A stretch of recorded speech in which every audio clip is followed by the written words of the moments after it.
So it's official. Eric is into women. Unless this is the biggest cover-up since NASA faking moon landing. Ladies and gentlemen, guests and waiters, sobers and drunkards, I originally wanted to present the roast of Eric and Esty, but out of respect to my oldest best friend and his beautiful wife, I'll turn my roast into a light sear, or maybe a slight char, if you will. I promised Esty that the speech wouldn't last longer than 2 to 3 minutes, which is a fair request from someone that just married a one-minute man.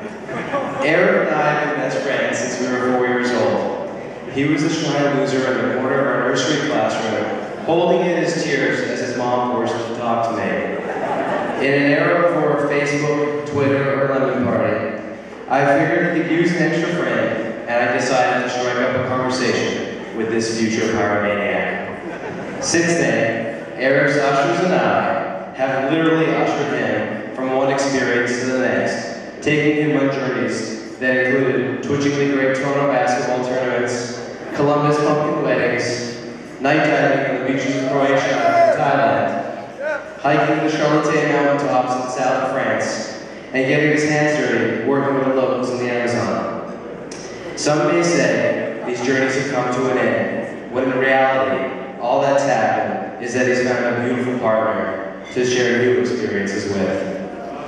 Now, while some may take the credit for sculpting Eric into the prize that he is today, we all know who's responsible. His grandparents, his parents, his brothers, all have me and the Hebrew Catholic boys to thank for that.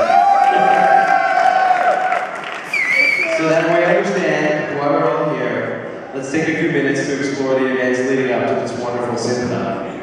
These two young lovebirds met briefly on a plane from Montreal to Poland back in 2005. For those mathematicians out there, that's right, Eric was 20 and Esty was only 17. Illegal in most states, but more than legal in Eastern Europe. A week later, as Eric and I stood at the hotel, we scouted the talent on our trip and noticed this dirty blonde girl ogling him from the women's section. After the standard 10 to 15 minutes of cajoling Eric, he finally stumbled over to the Mechitza and got her number. I later found out that Eric was a veteran at the Mechitza pickup, as he was known to hide in drapery as early as grade 2 and get upstream personal with many of his female classmates. Now, in standard Eric fashion, nothing came of this for about 2 years until I forced him into my car to meet Esty at TCBY, but it turns out she was seeing someone else and Eric was scared off.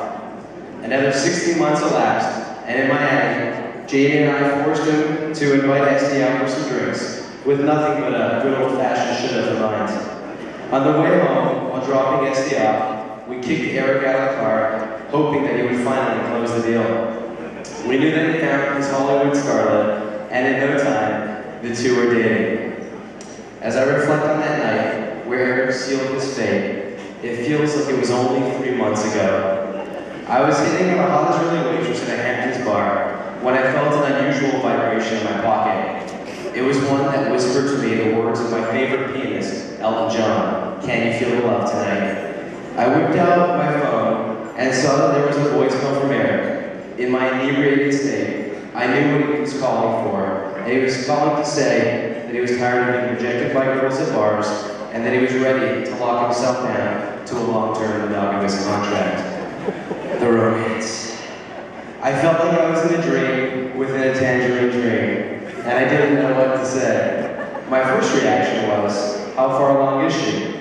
No, it turns out this was not the case, but rather that Eric found his soulmate. That day, I realized that the daring, indecisive, and absolutely insane Eric that I once knew was gone. This was a new Eric that made up his mind with ease and was ready to get married and start a family.